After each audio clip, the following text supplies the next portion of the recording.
Se você tem outra intenção no seu coração ao chegar aqui, ao vir aqui nessa noite, o Senhor vai desfazê-la agora. Se existe um outro sentimento no seu coração, senão de querer adorar a Deus, o Senhor vai tirar agora do seu coração.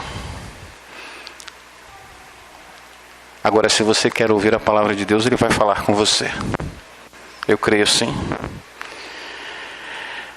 Querido Deus, na mediação de Jesus Cristo, Senhor da nossa vida, nos colocamos na Sua presença mais uma vez, de forma a pedir ao Senhor que ministre sobre nós, na ação do Seu Espírito Santo, tudo aquilo que o Senhor quer nos falar nesta hora.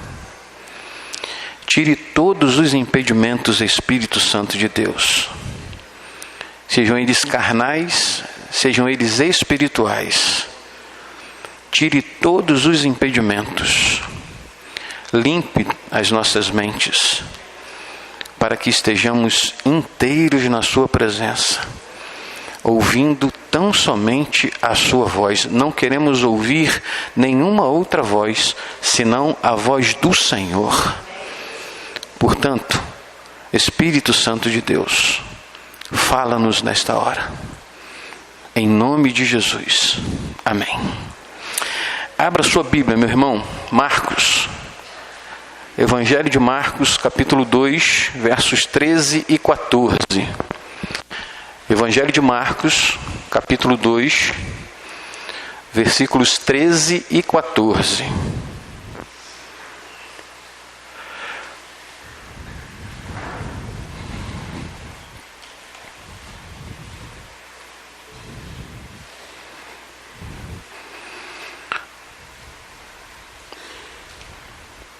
Amém? Jesus saiu outra vez para a beira-mar. Uma grande multidão aproximou-se a ele e ele começou a ensiná-los. Passando por ali, viu Levi, filho de Alfeu, sentado na coleteria e disse: siga-me. Levi levantou-se e o seguiu. Amém? Cristo pregando junto ao mar. Talvez tenha tido algumas outras experiências que não foram lá muito positivas na recepção daquilo que ele estava ministrando. E ele então sai à procura de um lugar em que ele pudesse ajuntar um lugar que fosse suficiente para que as pessoas pudessem ouvi-lo. E aí já não era mais uma casa, já não era mais uma rua. Jesus as convida para a beira da praia. Usando os recursos naturais, se posiciona do mar em direção à areia, de forma que a sua voz potente se expanda com o vento e alcance o coração daqueles que quisessem ouvi-lo. E com isso nós passamos a conhecer alguns aspectos da pessoa de Jesus, que manifesta a sua sabedoria, usando os recursos que possuía, a fim de que as pessoas pudessem de alguma forma entender, compreender a amplitude dos seus propósitos. Aonde quer que Jesus fosse, seja numa casa, seja numa rua, seja no mar, multidões já se aglomeravam para ouvi-lo e para compreender os seus ensinamentos. Aonde quer que a doutrina de Cristo seja anunciada, seja pregada, seja revelada, quer nos mais longínquos estados, quer nas regiões mais distantes, nos lugares mais inóspitos, onde a raça humana possa estar, mas quer a doutrina de Cristo seja pregada no deserto, na montanha, em qualquer outro lugar, nós, cristãos, devemos segui-la. Nesse momento em que Jesus se desloca em direção à praia, na intenção de ter um espaço maior para anunciar as suas verdades, ele se encontra com Levi. Levi, um coletor de impostos, que também se chamava Mateus, sentava à alfândega de Cafarnaum, onde ali as pessoas vinham pagar impostos que pertenciam a Roma. O publicano, Levi, o coletor de impostos, Levi, ele era uma das pessoas mais odiadas pela população de uma maneira geral. Porque a fama de um coletor de impostos era de extorquir o povo naquilo que ia além o que o império pedia. Então, se o império determinasse 20% do que você tem na sua mão, no seu bolso, o coletor de impostos cobrava 30%, 40%, até 50%. 20% ele dava para o império e o restante ficava no seu bolso. Portanto, você já consegue imaginar que não só nos dias de hoje, mas também na Roma antiga, também nos tempos de Jesus, nós já encontrávamos aqueles que eram corruptos e que se corrompiam tirando do povo. Por isso, os coletores de impostos eram muito odiados. Ele se fixa ali naquele lugar, cumprindo o seu papel diante do império, mas também extorquindo as pessoas. A gente pode imaginar algumas coisas acerca de Levi. Talvez que ele fosse, sim, um judeu disperso, um judeu que não era voltado para a lei. Talvez um homem comum, que de alguma forma, se submetendo àquilo que Roma exigia, ganhava sua vida de uma outra maneira. O que mais me chama a atenção acerca de Levi não é nada disso. O que me chama a atenção é o chamado de Jesus. Jesus passa pela vida desse homem e o chama de uma forma absolutamente singular. Simples. Venha e siga-me. E o que Levi faz? Levanta, larga tudo e vai atrás de Jesus. E aí nós poderíamos conjecturar aqui também o seguinte: mas e o pecado de Levi? E a grosseria desse pecado? E a dimensão desse pecado? Não importa.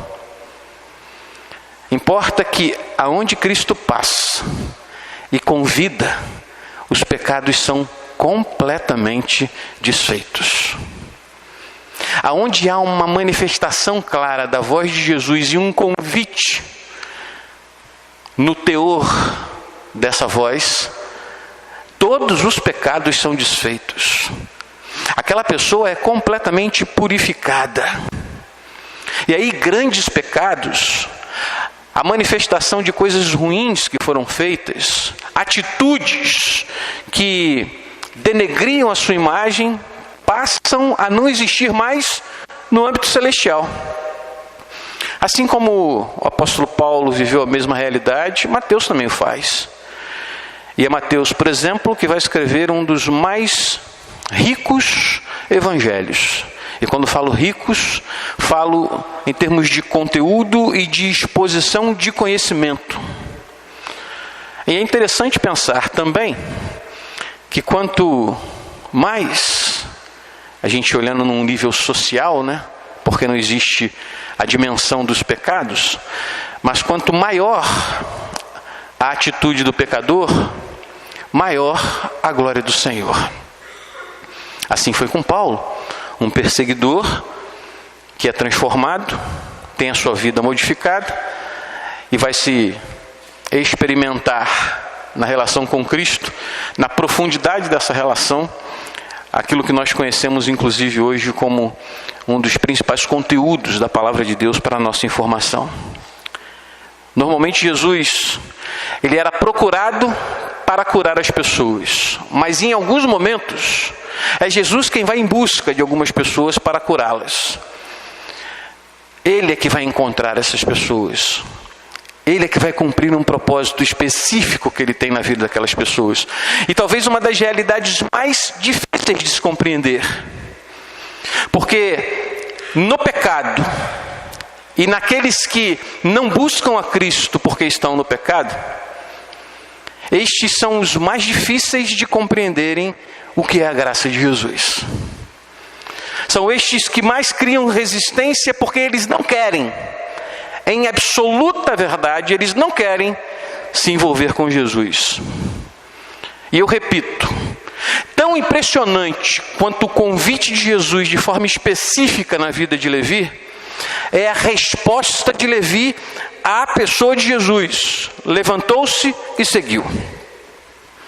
E essa experiência de Levi, ela me faz relembrar de pelo menos mais 3 experiências em que o Senhor Jesus se utiliza dessa expressão.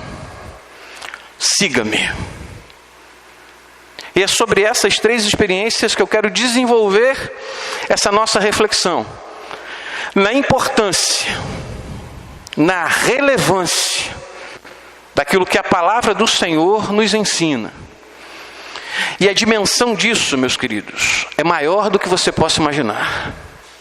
3 experiências que nos ensinam de forma pessoal, a mim e a você, o que significa seguir a Jesus. A primeira experiência, ela se baseia logo após a ressurreição de Jesus. E ela me traz uma compreensão, porque siga-me, quando Jesus expressa e impera esse verbo, siga-me, apresenta uma individualidade comprometedora. Quando Jesus chama alguém, ele não chama no coletivo, ele não chama na multidão, ele chama de forma absolutamente individual. Ele chama no seu ouvido, ele trabalha no seu coração. Por isso, siga-me, em primeiro lugar, me permite entender que existe uma individualidade comprometedora quando Jesus lança essa palavra sobre mim. Ele ressurge depois dos mortos, e ele então se encontra com Pedro. E ele pergunta a Pedro 3 vezes: Pedro, você me ama? E Pedro responde as 3 vezes: sim, Senhor, eu o amo. Depois que ele faz essas 3 perguntas, ele conta para Pedro, ou ele revela para Pedro a forma como Pedro iria morrer. E nós subentendemos na leitura da palavra que ele diz que Pedro morreria também crucificado. Curiosamente, Pedro deixa de se preocupar com aquilo que Jesus havia dito sobre a sua vida e começa a perguntar para Jesus: e acerca daquele ali, como ele vai morrer? Ele se refere a João. E ele então pergunta para Jesus: e João, como é que João vai morrer? Jesus responde a Pedro da seguinte forma: que te importa isso, Pedro? Que te importa? Que te interessa como João vai morrer? Quanto a você, segue-me. Queridos, quando eu olho para essa maneira de Jesus tratar a vida de Pedro, eu me lembro que algumas coisas precisam ser consideradas. Exclusivamente na época de Jesus, a maneira que as pessoas eram punidas quando elas desobedeciam princípios estabelecidos por Roma era a morte de cruz.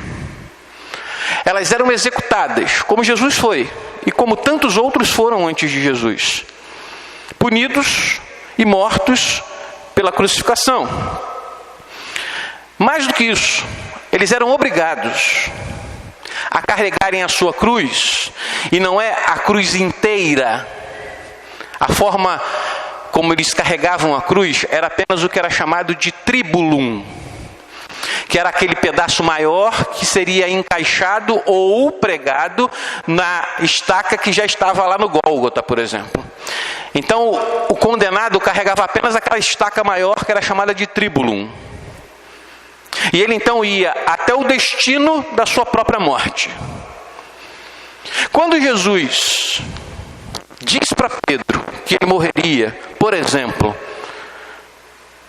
também crucificado, ele estava dizendo para Pedro, em outras palavras, que Pedro deveria entender o que significa a cruz.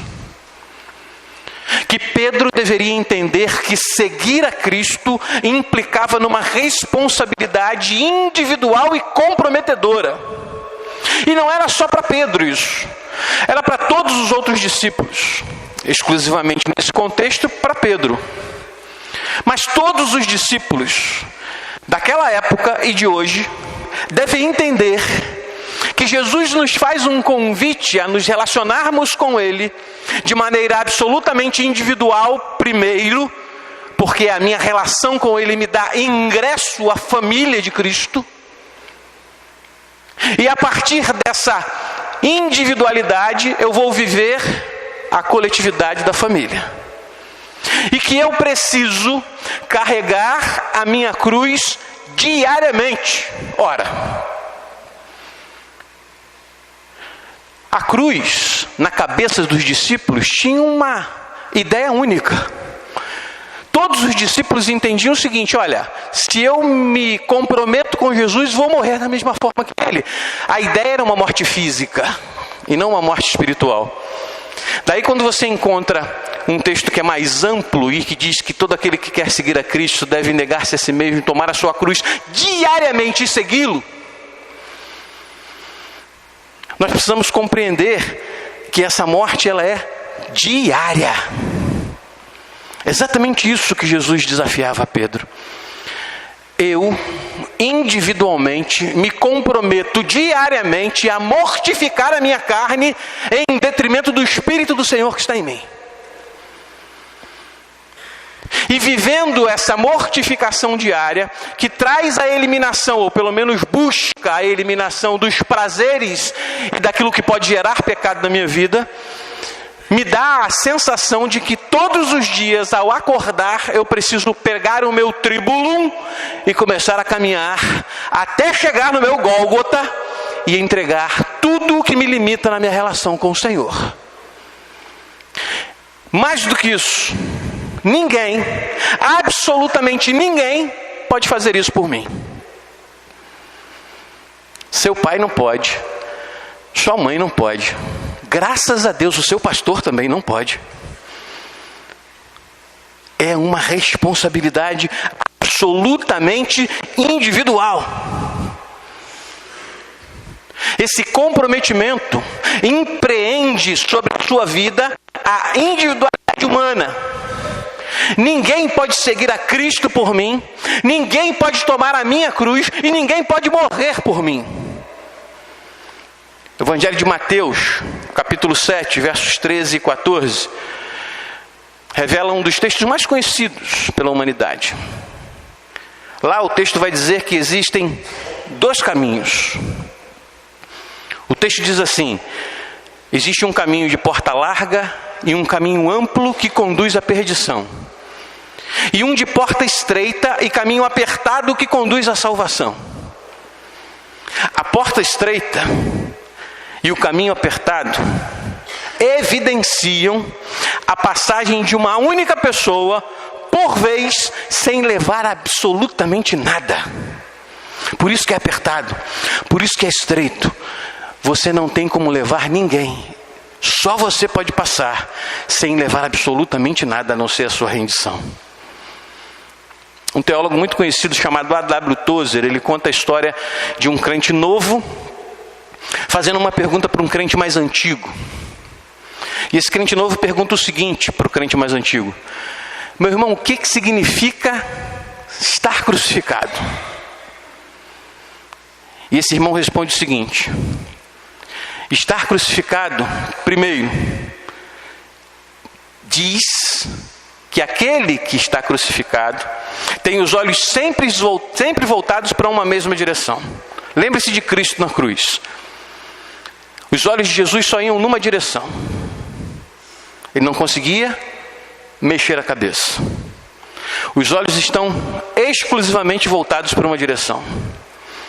Segundo, o crucificado não tem como voltar atrás. Impossível. Terceiro, o crucificado não tem mais os seus planos próprios. Fiquei pensando sobre a resposta desse irmão lá para o crente mais novo e aplicando isso na Bíblia, nas nossas vidas.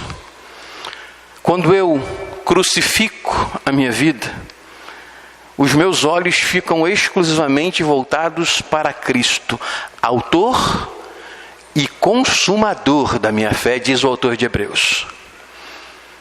Quando eu estou crucificado, eu não tenho mais como voltar atrás. Lembro-me de Paulo escrevendo aos Filipenses, dizendo que uma coisa só faço e é que, esquecendo-me das coisas que para trás ficam e avançando para aquelas que diante de mim estão, prossigo para o alvo, pelo prêmio da soberana vocação em Cristo Jesus. Terceiro, Isaías vai dizer que eu faço os planos, mas o Senhor dirige os passos. Você que é seguidor de Cristo precisa tomar a responsabilidade individual da sua cruz. Segunda experiência que veio à minha mente. Quando Jesus diz para mim, siga-me, implica no despojamento daquilo que eu mais aprecio na minha vida. O que você mais gosta?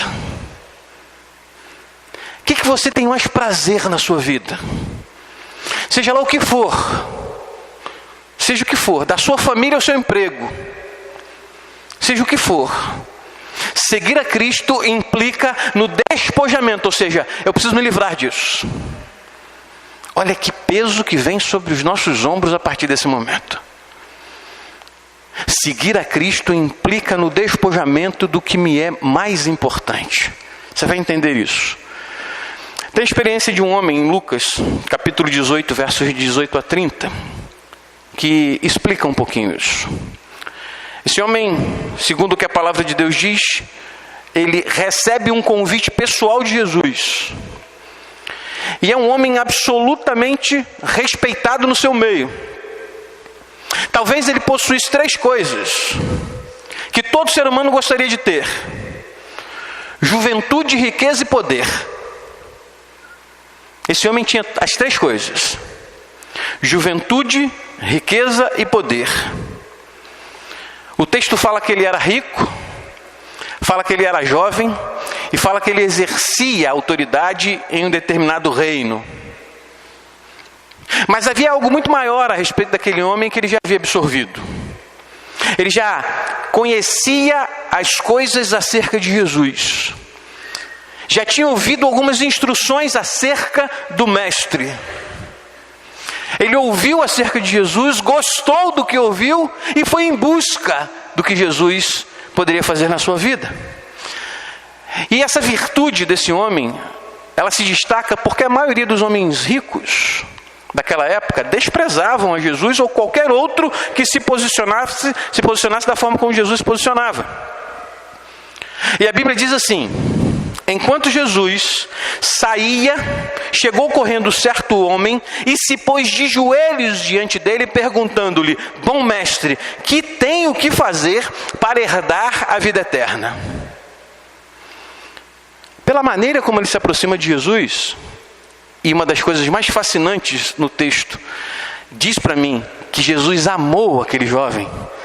Ou seja, percebeu sinceridade naquilo que ele estava fazendo naquele momento. Se compadeceu daquilo que ele estava vivendo.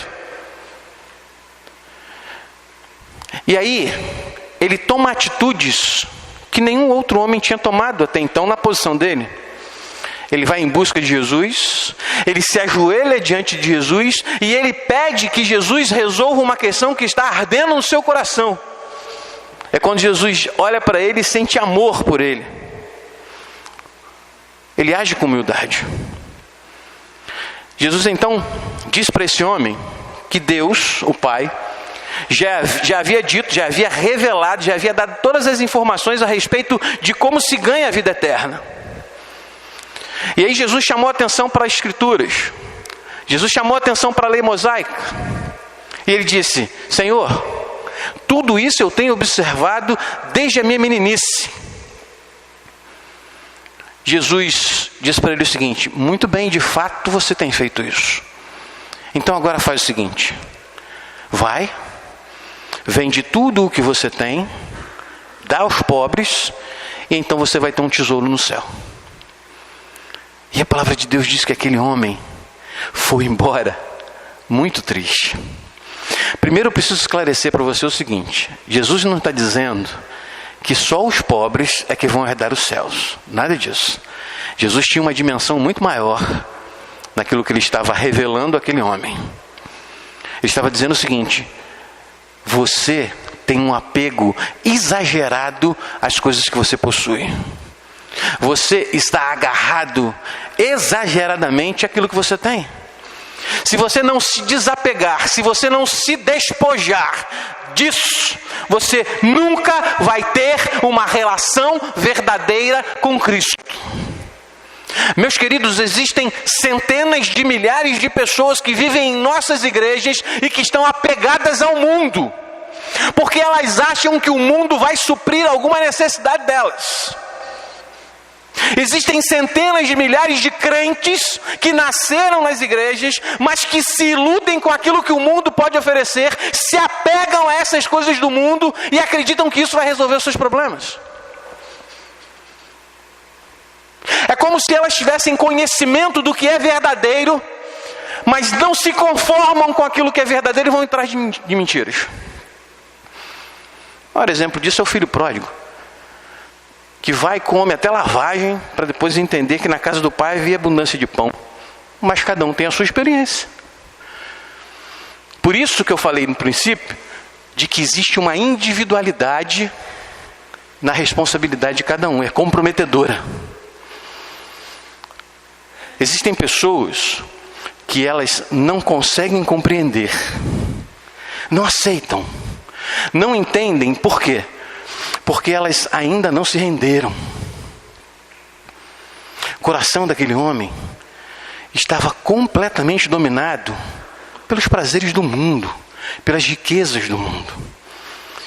Ponha na sua cabeça de uma vez por todas que você vai morrer e não vai levar absolutamente nada dessa terra.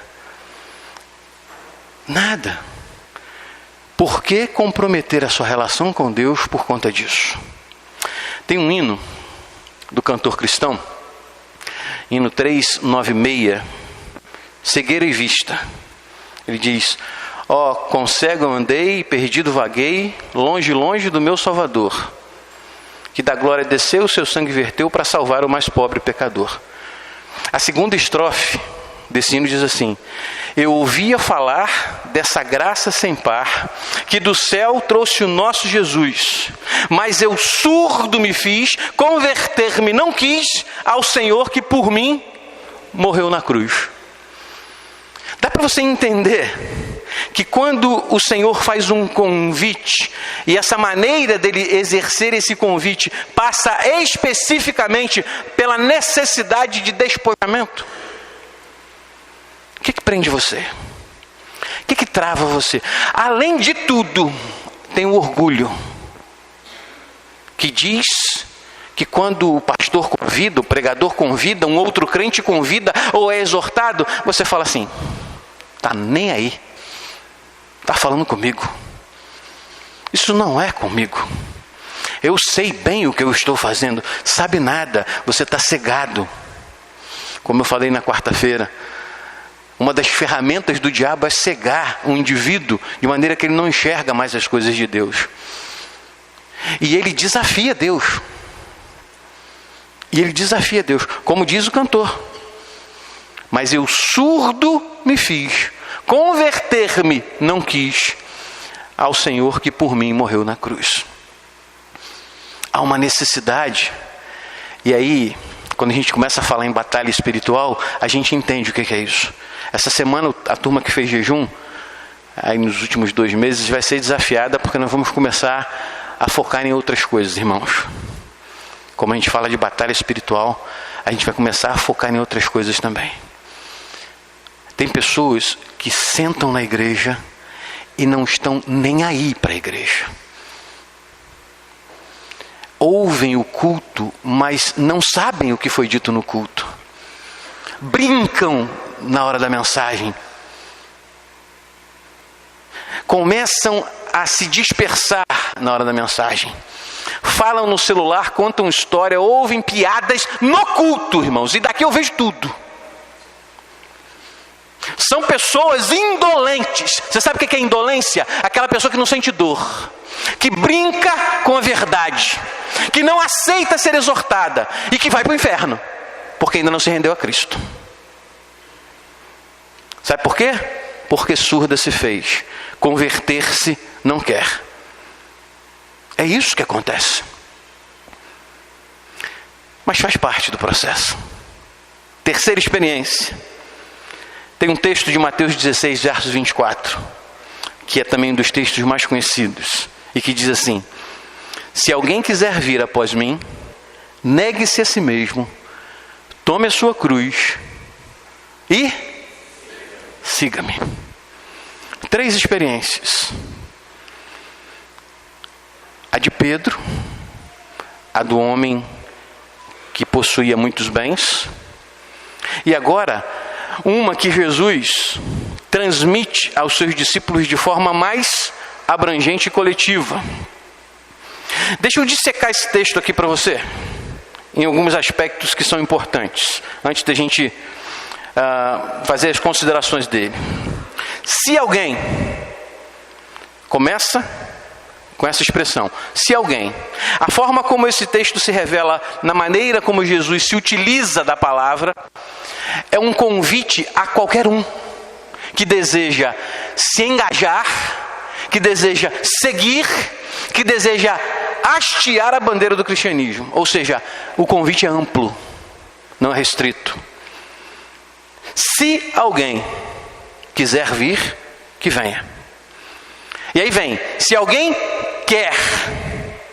Aqui não é uma questão apenas assertativa, não é simplesmente a anuência da sua vontade.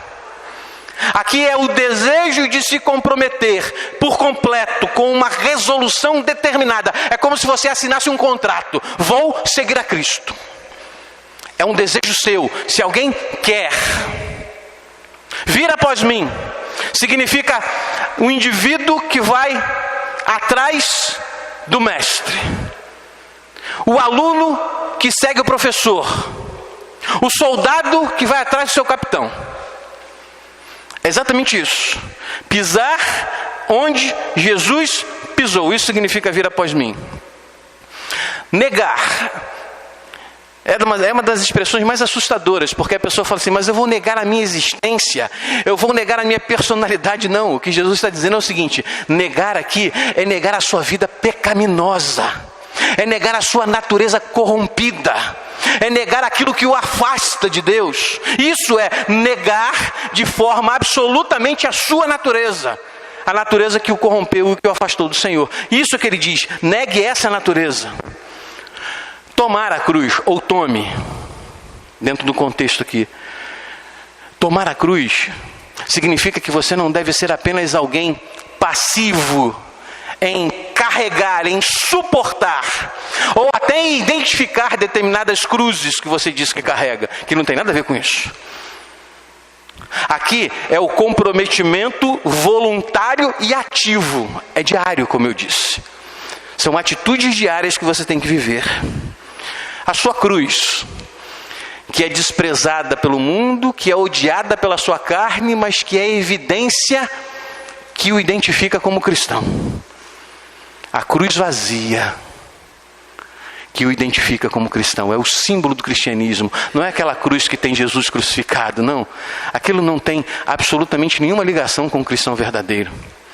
A cruz de Cristo, ela está vazia e deveria ser tomada por você. Siga-me. Seguir é andar como Jesus andou. Dissecado esse texto, a gente precisa entender qual é o contexto que ele está envolvido.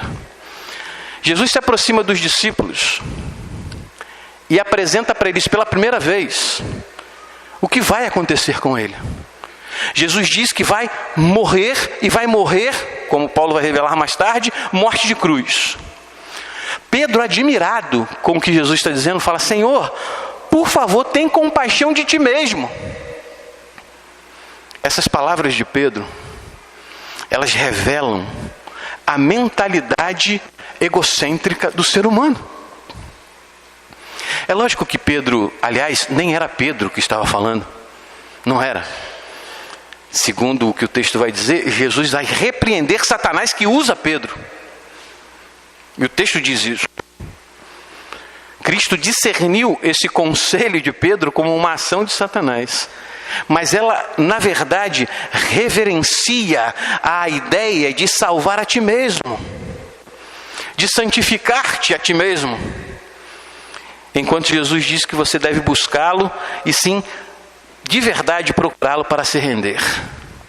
Esse é o contexto em que Jesus apresenta aquilo que é imperativo para ele, ou seja, ele vai ter que ir a Jerusalém para que ele lá possa ser condenado e depois crucificado, bem como aquele que quer viver com Cristo precisa tomar a sua cruz, negar a si mesmo e segui-lo diariamente.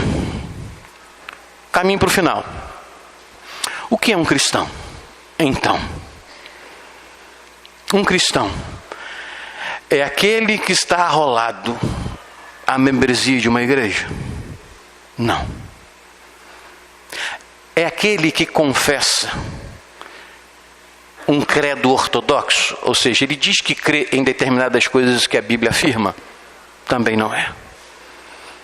É alguém que adota certo modo de conduta, de vestimenta e de linguajar? Também não é. É alguém que assume o papel de cristão e diz assim: sou cristão, mas não vou à igreja. Não preciso da igreja. Não preciso dar dinheiro para o pastor, que é o pensamento de muitas pessoas, né? Não preciso disso. Minha salvação, ela é individual, mas a sua convivência também precisa ser coletiva. Você precisa da igreja. Um cristão vive na igreja, gosta da igreja, respira a igreja, depende da igreja para essa comunhão e para essa unidade, porque senão não é cristão. Ninguém vive sozinho. Um cristão é alguém que renunciou o seu eu. Lembre-se que renunciar o seu eu é a sua realidade espiritual, que recebeu a Cristo como Senhor e Salvador da sua vida e que verdadeiramente tomou sobre si o jugo de Cristo.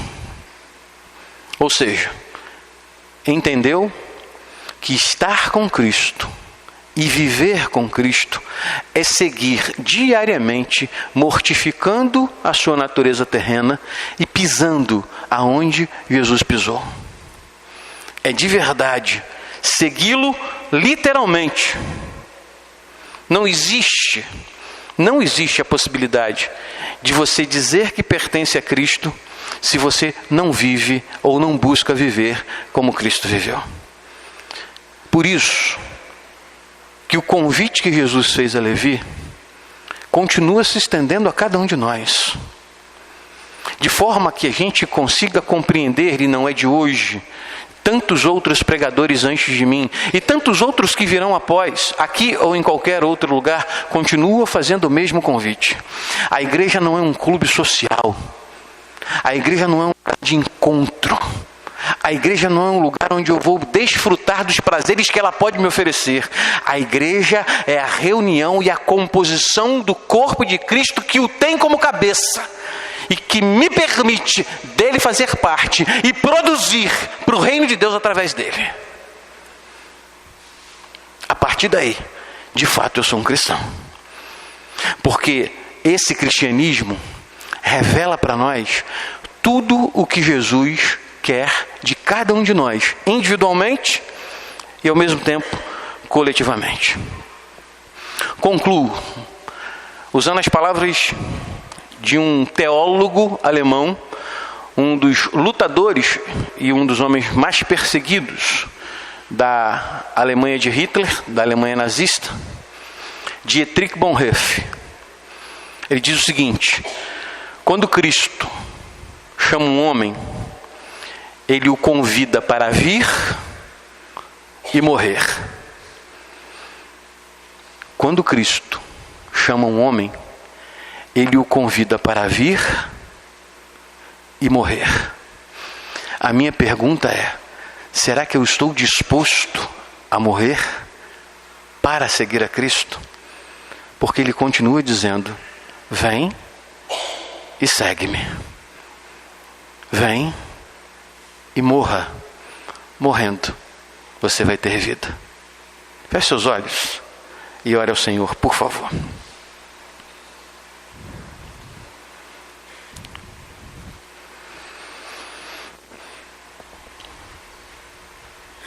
O Senhor tem dado oportunidades a cada um de nós.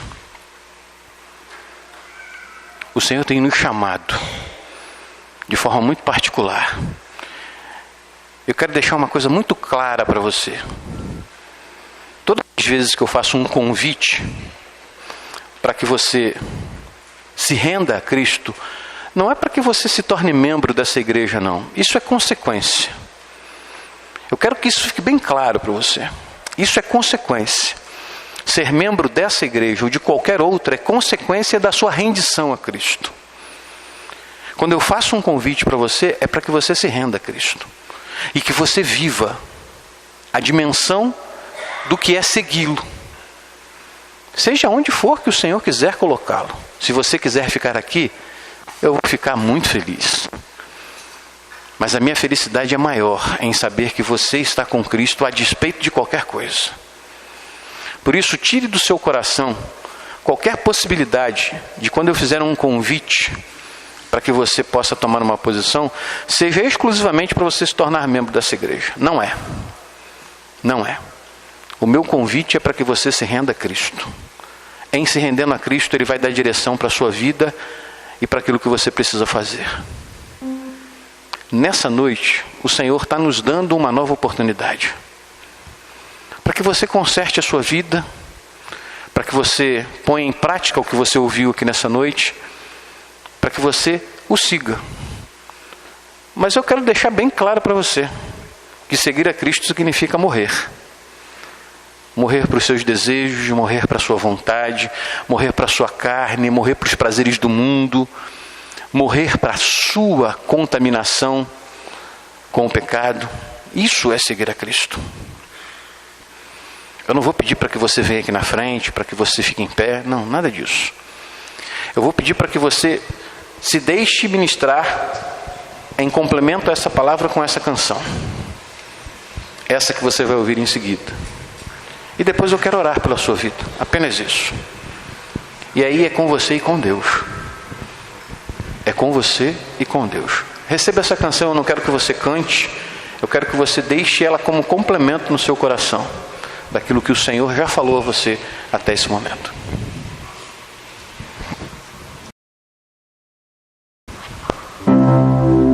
Não quero ir por atalhos, quero seguir o caminho que Tu preparastes para mim, Senhor.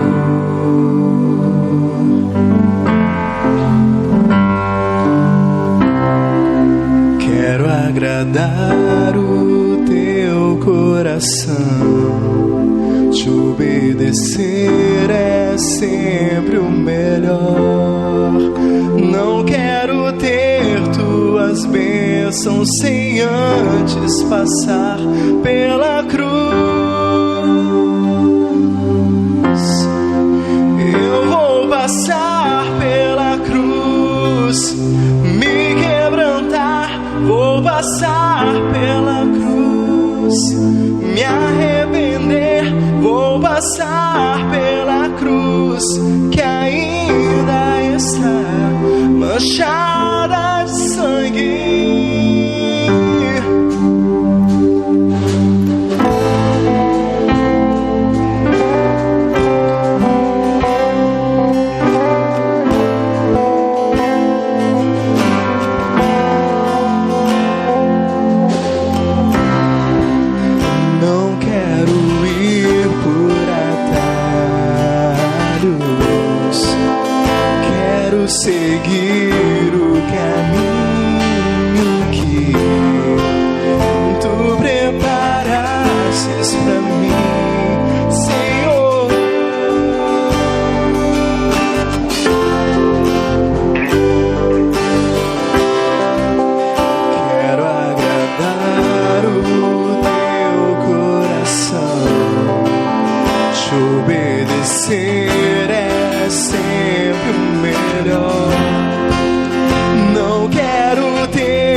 bênção sem antes passar pela cruz.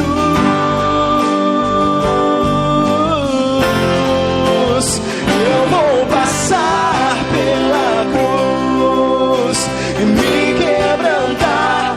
Vou passar pela cruz, me arrepender. Vou passar pela cruz, que ainda está manchada de sangue. Por tanto me amar, vou passar pela cruz e nela viver.